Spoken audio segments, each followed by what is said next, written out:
Some leaders leave footprints, others leave libraries. You're tuning into the Authors on Mission podcast, where industry giants become literacy legends. In every episode, we talk with authors who turn their brilliance into books that transform lives. I'm Danielle Hutchinson, your host and Chief Creative Officer at Authors on Mission. Welcome to your authorship experience.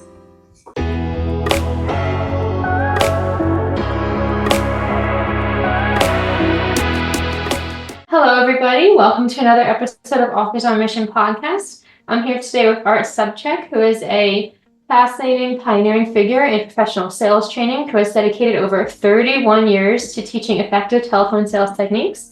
He started at age 14 selling tickets to police fundraisers, and he built his expertise through roles at AT&T and American Express before founding Business by Phone in 1983. He's delivered over 1,500 customized training workshops, authored numerous resources, including the best-selling Smart Calling, and he publishes both a monthly newsletter and weekly sales tips. His approach focuses on transforming traditional cold calling into smart calling through preparation, intelligence gathering, and consultative conversation techniques. So today we're going to be talking to him all about his experiences, his tips, and also how writing a book transformed his business. So without further ado, Art, welcome to Authors on Mission podcast. It's a pleasure to have you today. Danielle, thank you for the great introduction. It's a pleasure to be speaking with you and your audience today. Yeah, we always love having people on who have such a wide range of experiences in many different fields. And here you are going from AT&T to American Express and now here to the calling industry, right? So many tips that you can offer our audience today. And in addition to that, authoring your own book as well. So I always like to start off with, if you could just give our audience a little bit more about you, anything else that you think, they might want to know other than what I might have said, what led you into the calling, what made you want to write your book. Let us know a little bit more about you. Oh boy, well, you set the frame by starting out with saying that I started when I was 14, so I don't know how much time we have for the podcast. So my corporate career was actually relatively short. I had a couple of jobs in corporate life and decided that I was a great salesperson, but not a very good employee. So I wanted to figure out a way that I could do the things I was learning in corporate life on my own. So with a partner, we started a consulting and training company and proceeded to make every single mistake there was in the book, no pun intended. And my partner left after about a year and a half. I stuck it out, and I decided that in addition to consulting and training, I needed to figure out a way to get some recurring revenue, because in consulting and training, it's a lot of times one-off, right? So I started writing a newsletter, a free newsletter. This was way back in the day before the internet. So this was on paper, where I actually typed it out and pasted it into paper, took it to I don't know if it was even Kinko's at the time, and had these things printed, mailed them out, and did this for about a year, built up a pretty good mail list, sent it out for free. It was all sales tips. And then my plan was to see if I could sell this thing. So after a year, I had a mail list of about 500 people. Then I sent them a letter along with a statement saying, we're not charging for this. If you like it, send us $99. And surprisingly, about 80% of the people did. And now I have a subscription newsletter in addition to a consulting and training company. And after I do have a point here, which leads me into writing a book. After about 4 or 5 years of this, I had a tremendous amount of material. And we really didn't even call it content back then. But I had a tremendous amount of material, and I thought, I could put this in a book, because it was already pre-written. So I did, and I categorized everything I had written by the topics of the sales call process. And my first book was called How to Sell More in Less Time with No Rejection Using Common Sense Telephone Techniques, which was self-published. And it was pretty successful because I had a mailing list. So people were now buying in book form what they had been paying me for in newsletter form for a few years. And then proceeded to do a couple more, actually several more self-published books as a result of continuing to just repurpose that content. Well, that's really a fascinating journey. And you know what I always say to people is that when you have a bunch of content like that, even though you don't call it content like you said, but when you have material and things that you've been working on for years and years, that's just like a treasure trove of content into your book, right? It's sitting there, it's ready to go. You were able to turn it into something more, compile it together. I think that's amazing that you were able to take that step and put it out there and do it. It's something I'm sure a lot of our listeners today are thinking about, right? They might have their own blogs and their own newsletters too. An amazing thing to follow in your path and do as well. You know what I'm interested about though is you said that you started writing this without charging, you just started sending it out there. It must have taken a lot of work on your part to do, especially with no immediate return coming your way. What was that like for you at the time? Was it challenging or a little bit of a risk on your part? What do you think? Well, yes, in a way, because of course you're putting in work with not seeing any visible result or tangible result from it immediately. What I was also doing is providing a value add to existing clients and people who we had done training for. So it was a way to stay in contact with them. So I always had a bigger vision, more of a long-term goal. I just wasn't in it to see, well, can I write something and see if I can sell it? And from the very first day, that was my goal, to create a subscription newsletter business. So I've always been a marketer at heart, and where a lot of speakers, people who are in the speaking business, I got this really early. I knew that I wasn't just a speaker. I was somebody who was providing a solution to problems. In this case, it was how to get more sales. So I was providing it in the form of training. I was providing it in the form of newsletter content, and then later with books, as well as additional products. So really everything I think I have ever written, I put out in a variety of different forms. As a matter of fact, every sales presentation I've ever done is a result of something that I had written first at some point. And I think one of the best ways to get good at speaking is to write first, because that's how you really learn your material and you internalize it. And then, of course, the more you speak, the better you get at it. And then when you're speaking, you're also thinking of other ideas that then you can write down and put into more articles or books or whatever format that you want. I love the quote that you just said, right? Like you need to write first and speak in, and together all these things mesh, and that's how you really get a good idea for the message that you want to get across. And that's how you build a following and you build an audience and a brand, by being familiar with the content that you're putting out there. That's incredible that you were able to do that. So branching off of that, you mentioned you've been doing it for years. You've always wanted to be in this kind of industry, starting from age 14. I'm wondering if you want to touch a little bit upon that. Like, how did those early experiences kind of shape your understanding of sales and inspire you to move forward in this industry? Well, actually, at age 14, I was just looking to make money. and I found somebody that would hire me at the age of 14, and I got to sit inside and not be out in the elements in Omaha, Nebraska, and talk. And my voice had changed at the time, so I was able to pull it off pretty well. And I realized that I was a good salesperson. And as I aged, getting into my high school and college years, I learned that, again, I was a pretty good salesperson, so I kind of gravitated more to those jobs. I was also a DJ for all 4 years of college, so I got some great speaking experience there as well. And right out of college, I was very entrepreneurial and I wanted to start my own business, but I thought, well, let's go out and get some corporate experience first, and did the number of job interviews like most people do. As it turns out, the more lucrative ones were sales positions, and one of the best ones was with this opportunity with AT&T. And as it turns out, it was at this thing called the Bell National Telemarketing Center, when telemarketing wasn't a bad word. Matter of fact, AT&T was spending hundreds of millions of dollars a year on advertising to get people to use the phone more. So I took that position and learned a lot. But from day one, I was thinking, how can I take this and do it on my own as my own business? So like a lot of people, I just kind of came upon an opportunity and looked at it and said, how can I take this and make that idea better and use it to my benefit and kind of carve out a niche for myself, which I did over the years. One thing I'm noticing about you and the way that you work is that you don't want to be somebody else's employee. You want to be your own boss. I've noticed you kind of make that kind of reference a couple of times today. You were trying to find a way to do it yourself. How do I make it better? How do I make this into my own business. So I guess that's sort of what drew you from being a caller back then to now when you created your own business, when it officially became time for that. I'm wondering, by the time you established business by phone, in 1983, did the industry change at all from when you were younger until that point in time? Were you able to adapt, or was there any challenges you faced by the time that happened? I get that question a lot, and I've gotten it my entire career. And actually, the number of years I've been in business is actually 42, I think. I started when I was 23, so you can do the math on that. I'll tell you what hasn't changed is the human brain has not changed, and people's desire to interact with other human beings.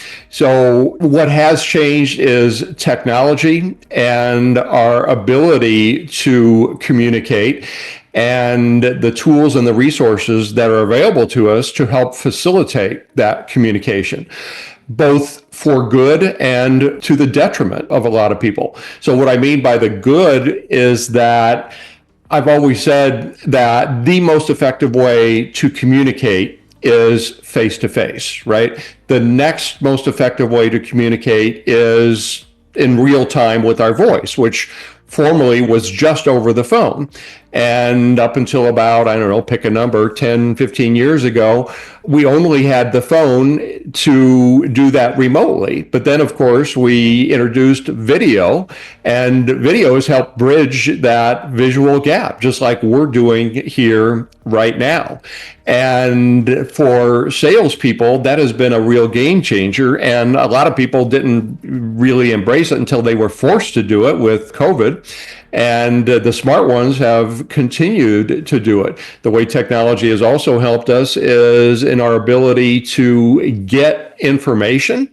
And the whole premise of my flagship book, Smart Calling, is based on knowing something about the people we call before we call them so that we can make our messaging relevant. Boy, there's a novel concept, right?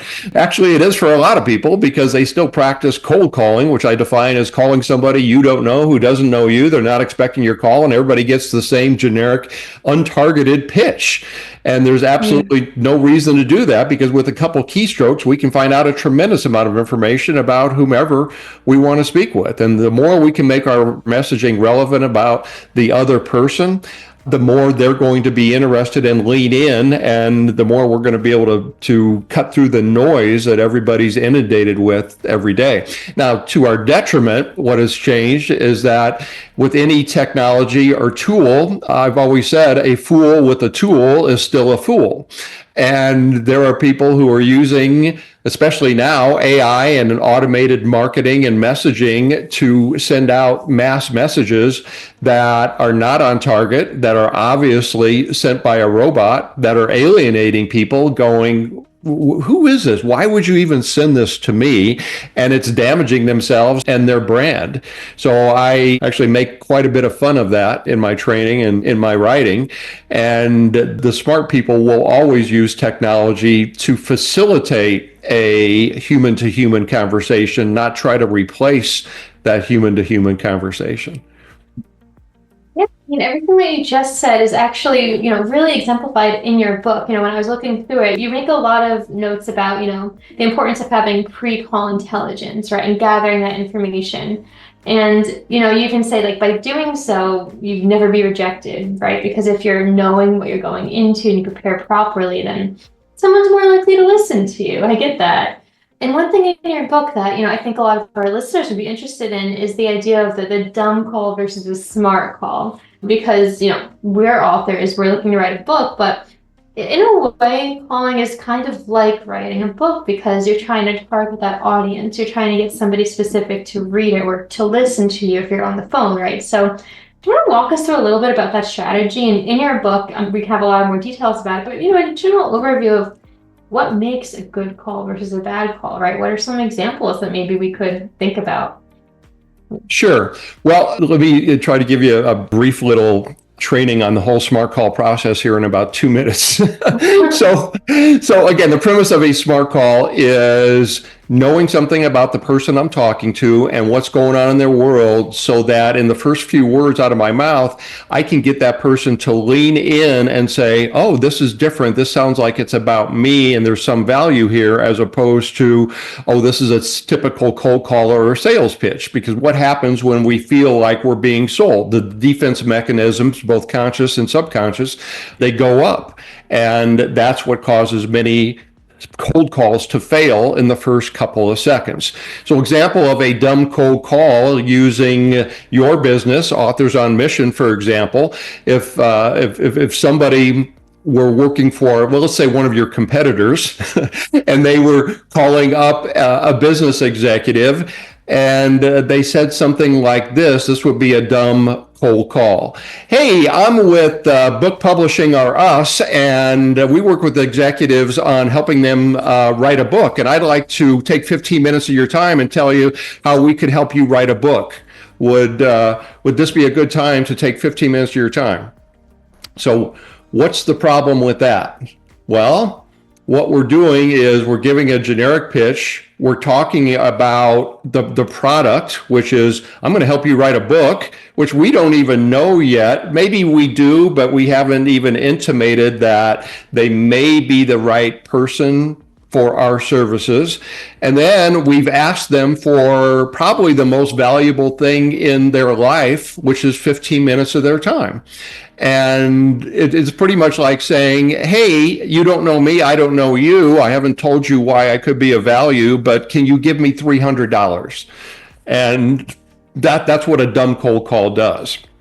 Now, if somebody who is working for Authors on Mission, we're targeting let's say business executives who had a social media presence. Perhaps they had a YouTube channel where they put out a lot of great content. Maybe they had Instagram. They also have a blog. And really the goal for all of this is to build their brand, because they're selling professional services where they are the product. And you can see by doing research that they really don't have a book yet, but they've got a huge following. So you probably also know that these people have been inundated by your competitors who tell them, we can help you write a book, right? But yet we still don't know, why they haven't done it. So a smart call with all of this that I've done my research, because I've gone to their social, I've been to their website, I don't see a book yet, right? So I may call up and say, hey, Danielle, Art Sobczak here with Authors on Mission. First of all, I got to tell you, I love your YouTube channel and the way you engage with people, and it looks like you're really connecting with your audience. Purpose for my call is that we work with people like yourself who have a huge audience, and really what they're doing is creating content to help market their professional services. And what we do is we help them with another medium that helps them get their message out to the people who are actually buying their services. And I'd like to ask you a couple questions to see if it'd be worthwhile to have a conversation. Now, if you were that executive, how would you react to that? Well, I would definitely say I'd be more inclined to give you that 15 minutes rather than before, when I had no idea what you were going to offer, and as if it was just a generic call. But now you're offering something personalized and tailored to them. It's very similar to doing market research for your book before you write it. To. But notice what I didn't do is say, I want to take 15 minutes of your time, or I didn't say, I'm going to help you write a book, right? So I said, this is what I know about you. This is who we work with. This is what we help them do. So now if you have checked all the boxes in your mind, you're probably leaning in and going, oh yeah, that's me. And notice it was very conversational. And I just kind of made that up. Of course, if I spent more time on that, I would target it a little bit more, make it a little bit more smoother. But the whole goal there is to get that other person to lean in and go, oh yeah, sure. What do you want to know? Because the whole goal of that opening is to just engage them and get them in a positive, receptive state of mind and say, yeah, sure. What is it? So then my next step, and I'm taking this a little bit further, would be, well, I would imagine, Danielle, you probably get a lot of people every week contacting you saying, hey, we can help you write a book. Am I right? And being in that audience, I know that because I get those things as well. It's amazing because I've had books out for 30 plus years. I got one last week I can share with you. Somebody said, "Oh boy, yeah, I did some research and I heard you on this podcast, and I'm just really surprised that you don't have a book. We could help you get a book so that you could really get your name out there." And I thought, well, actually, I replied to him. I said, "You're either lying or you're the most horrible researcher in the history of the internet."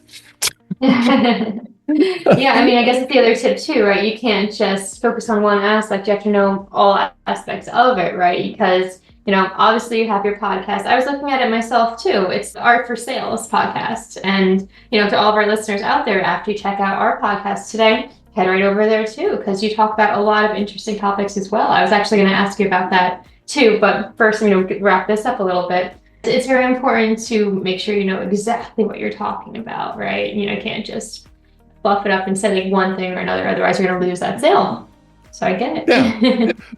Well, you related it to doing your research for writing a book, and it pretty much is very similar, right? Because if I'm going to sit down and write a book, what's the first thing I have to think about? Who's my audience? Who's going to be reading this?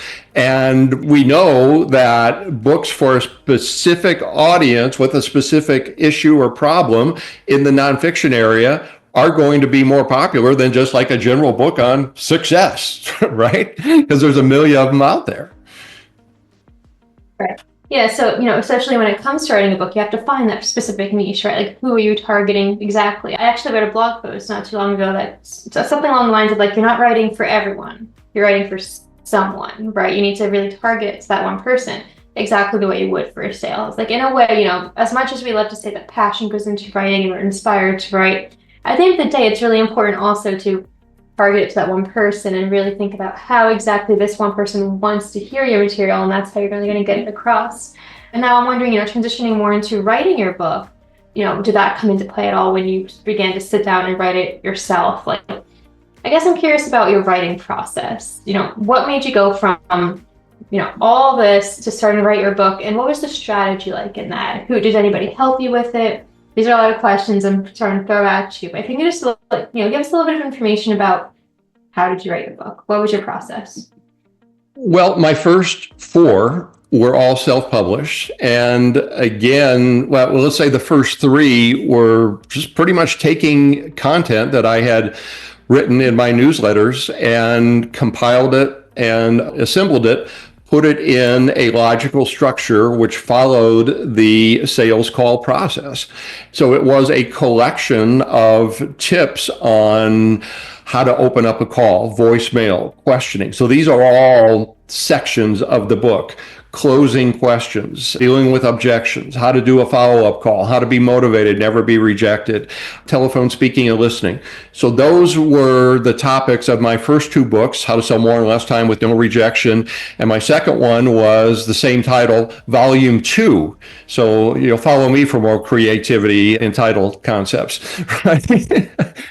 And then my third one was simply Telephone Tips That Sell, 501 How-To Ideas to help you get more business by phone.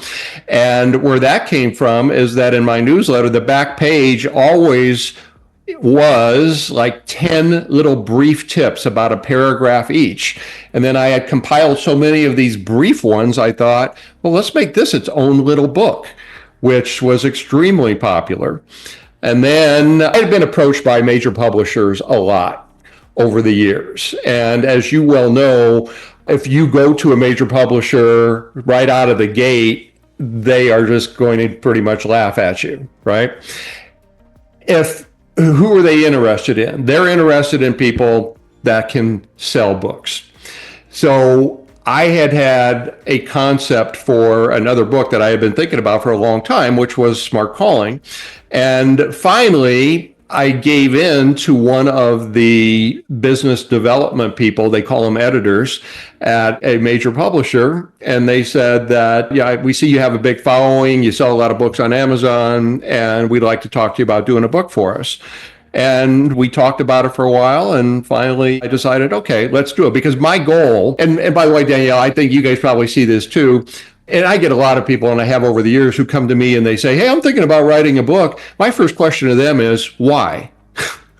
What do you plan on doing with the book? right? So what I wanted to do to go with a major publisher, because I know that you don't make as much money on a per book basis when you go with a major publisher as I do when I sell a business book at $30 and $40, because I mean, you do the math on how much it costs to print a book. I thought I want to get more of the exposure that a major publisher is going to provide to me. So that's why I agreed to do the book, and I did it with Wiley, one of the biggest business book publishers. And it was kind of funny because after I agreed to do the book with them, they said, "Send us a proposal." I go, "Wait a minute, you came to me." So basically, That's funny, yeah. they wanted a proposal, which basically tells them how you're going to help sell the book. But of course, I had a big audience and a number of colleagues in the sales world, and we all help each other when there's a book launch. And on the very first day in 2011, when the book came out, there were almost 2 million emails that went out announcing the launch of the book. And we hit number one on Amazon the very first day in the sales category. It stayed there a month. And they actually ran out of books, so they had to do another print run. So that was a long answer, I think, to a short question. I like it a lot, though, because what you did there is you kind of covered a lot of content that all of our audience members are going to be able to take with them now and apply to their own lives. And you also brought up a whole nother string of conversation, which I wasn't, originally going to bring up, but the idea of traditional versus self-publishing. You've been in both realms, which, is incredible to think. And I guess I'm wondering, you touched a little bit upon the pros and cons of those. You seem to be leaning towards more self-publishing as a preference over traditional, being that you're able to make, more funds, maybe have some more control. I'm wondering, would you mind sharing a little bit more about, in your opinion, what the pros and cons between each are? I mean, here at Office on Mission, we do self-publishing, and we provide every service to enable, authors to do that themselves. But let us know, what do you think? What's your opinion on it? And what would you recommend to anybody out there listening today? What was your favorite? Well, I mean, again, depends on what are you looking to do and what is your current, right. What is your current situation? If somebody is just starting out, by far the best route to go is self-publishing, because that's probably going to be your only choice. There's probably almost zero chance that a major publisher is going to pick you up. And today, as opposed to probably 30 years ago when I did my first book, I mean, there were not a lot of people doing self-publishing because the barrier to entry was a lot tougher. And today, I mean, you could crank out, I mean, AI will write books for you, which, I find a little ridiculous. AI does a lot of great things, but I mean, if you're going to use AI, use it to start ideas, folks. Okay, don't use it to actually write the book for you, because people want to hear you. So the pro is the barrier to entry is almost zero. You could have a book out probably in a few days, and that's if you're just doing it yourself. But if you want to hire a service like Authors on Mission, you have somebody that is going to really take you step by step, do the heavy lifting for you, and help you avoid a lot of the mistakes that people make when they're doing self-publishing.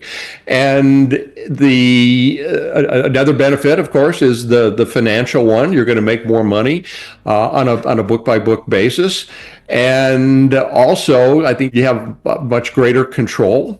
And what's different from when I first started, I think my minimum print run was 1,000, and 1,000 books take up a lot of room in your garage. So that personal experience then, was your garage full of books?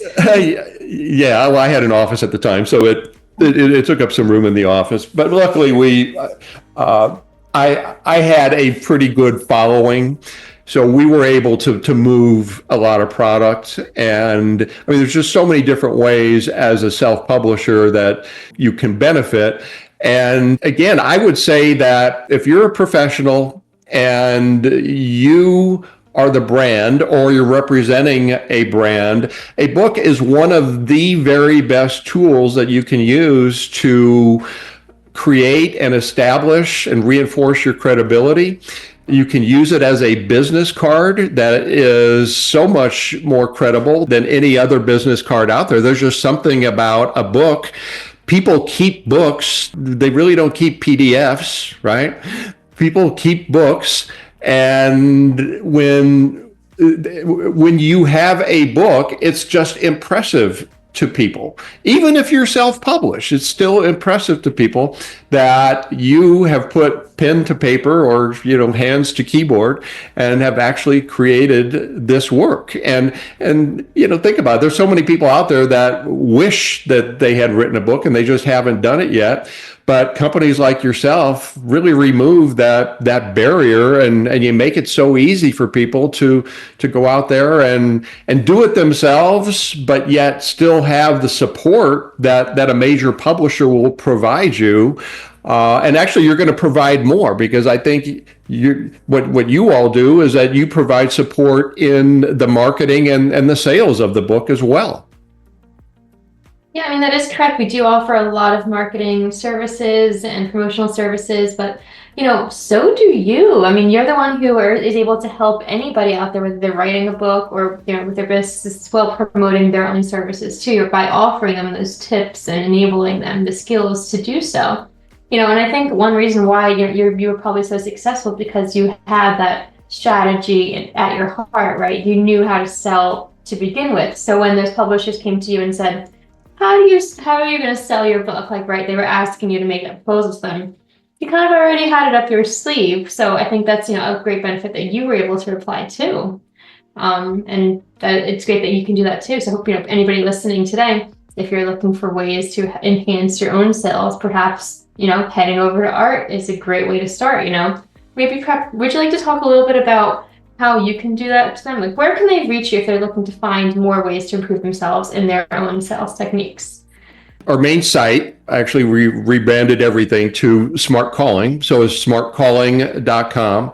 And from there, you can find my podcast, which is theartofsales.com. You'll be able to listen to the episodes there. You can see. Love the name, by the way. Very creative. My parents gave me the name Art, and I figured at least I'm going to get some benefit out of it. Make use out of it. It's a clever name, but it's exactly that, right? It's an art masterpiece of what you're able to do by finding ways to reach people and approach them in ways that make them want to buy your services or listen to your advice or whatever it is. So just a little sidebar there. Danielle, what we're doing, actually, what I'm doing in sales and what I'm doing with my business is the same thing that you're doing and the same thing that authors are doing. And really, it gets down to helping, right? It gets down to helping people. And I know you all work a lot with people that have nonfiction books. And at their core, all of those books have to really help somebody get something, do something, or avoid something. And that's why people want it. And when we do that, that's what success in life is all about. The old quote by Zig Ziglar is, you get whatever you want in life if you help enough other people get what they want. And if you have that in mind when you sit down to write or when you sit down to make a sales call, you're going to be more successful.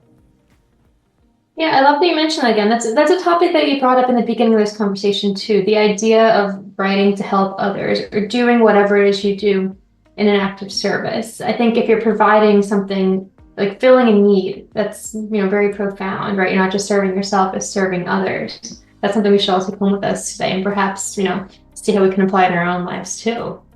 So my next question to you is, you've written a ton of books, you have an endless amount of content out there for training purposes, your podcast.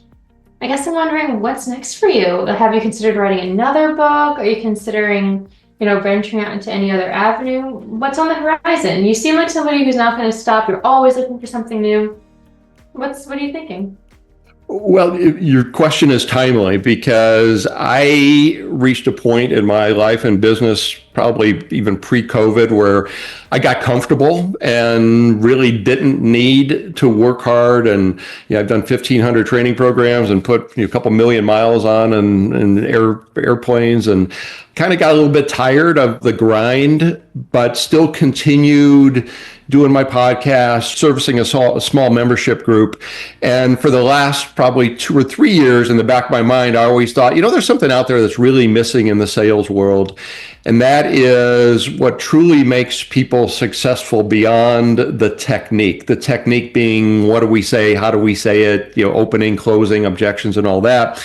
And bottom line, what it gets down to is the person themselves and their identity, and being a sales professional, because there are sales professionals and then there are people who just do sales. And people who just do sales normally don't like it. They experience rejection and they quite often get out of it. But then on the other hand, you have people who they are true professionals.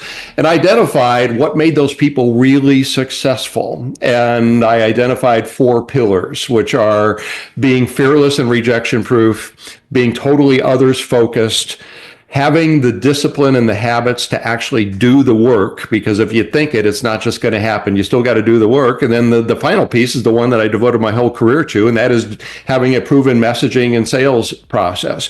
So I decided that I needed to come up with something that's going to deal with those first 3 pillars. So I did create something, and it's called the Ultimate Sales Professional Course, where we get into really changing people at their subconscious level, because most of our decisions in life are made probably 95% by our subconscious. And that's why people hate sales. They feel like they're rejected on calls. They don't want to talk to strangers and all those things. And it's been proven through neuroscience that we can change those things. And that's why I say we never have to experience rejection on a call, because rejection is just a story that we tell ourselves. And we are in total control of the stories we tell ourselves. So there's never any reason to experience rejection again. So anyway, it's a long answer to a short question. So right now we're in the midst of, I'm kind of re-energized, and we've started a new coaching group. We've got the new course, just launched it actually. And we're going gangbusters. And this all may end up in another book. And the book will serve to get people interested in the courses and the coaching program. So there's always, in my mind, what's the purpose for this? It'll deliver content, but the end goal is to move them into people who want more. Yeah, one thing I'm noticing is that it's almost the way that you're making your books and your content, it's like an ongoing cycle. You have your content and your newsletters and your workshops, and you write a book about it using that content, and then that book becomes another workshop. It's almost like it's been a cycle, and I like that you keep building off of it. I think a lot of authors can learn from that too. It doesn't have to, keep going and building new things and adding to it. That's really incredible. I guess I'm curious, are you sort of in the planning stages of that, or is it in the drafting phases, or is this kind of like an idea at this point? Well, no.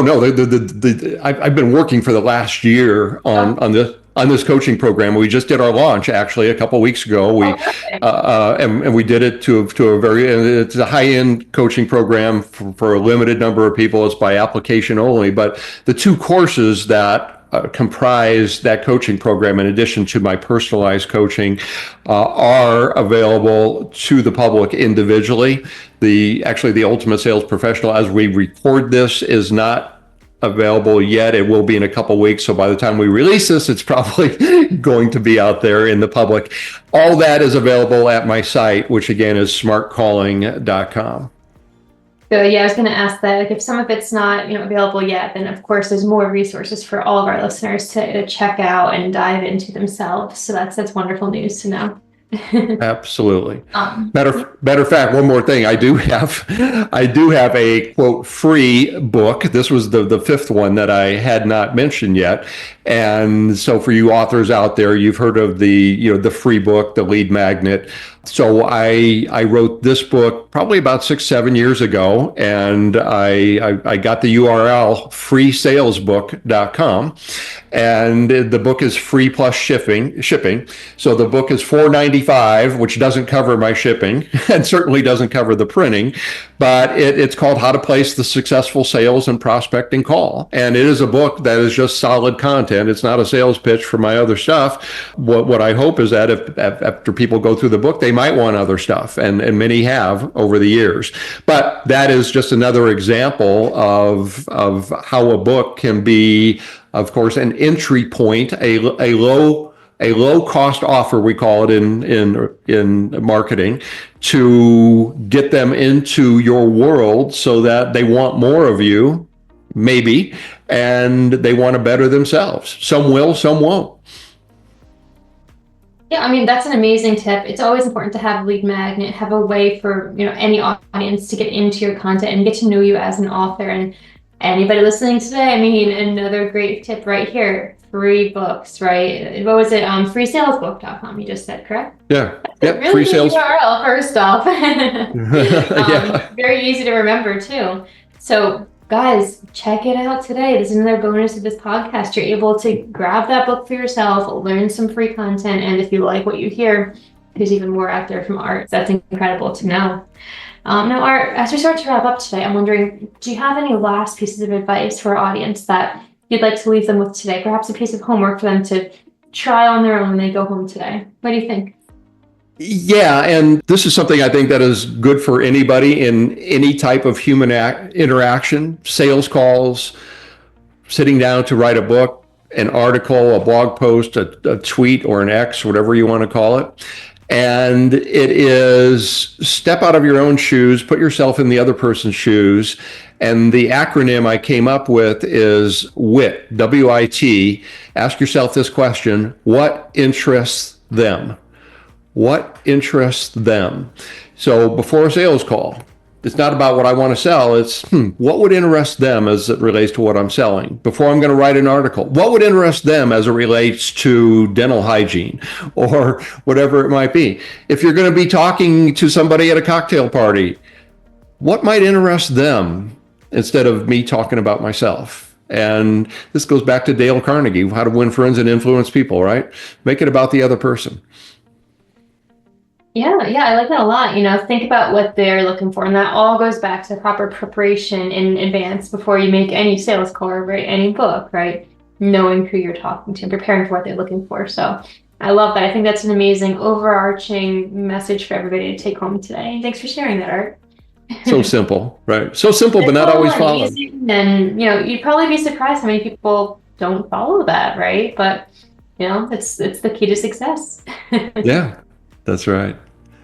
Well, without further ado, I want to thank you again for joining us on today's podcast. It's been a pleasure speaking with you and learning more about your strategies and insights. And I think that our listeners today learned a ton about sales and writing as well. So thanks for joining us. Thank you so much for having me. Yeah, and to our listeners today, thank you also for joining us on another episode of Authors on Mission. Art Sobczak has shared some really amazing insights about transforming the way we speak about sales calls. Whether you're a seasoned professional or just starting out, his smart calling approach shows us that success in sales or writing isn't just about hoping for the best. You have to be prepared, you have to understand your audience, and you need to form a genuine connection with them. So if you enjoyed this episode, please, continue listening to more episodes. Also check out Art's podcast as well on his website. We're going to put links right into the comments of this podcast, so you can check it out, and of course that free book as well. And remember, if you apply these ideas, your next call could be the thing that changes everything for you as well. So until next time, keep learning, keep growing, keep writing, and taking action towards your goals. This is Danielle Hutchinson, Chief Creative Officer, Authors on Mission, and we've had a nice, amazing call with Art Sobczak today. Continue listening for more content and have an amazing day. This is Danielle Hutchinson reminding you that somewhere, someone needs the book that only you can write. Visit authorsonmission.com to start your legacy. Until next time, keep leading, keep inspiring, and keep thinking in chapters. Have a great day.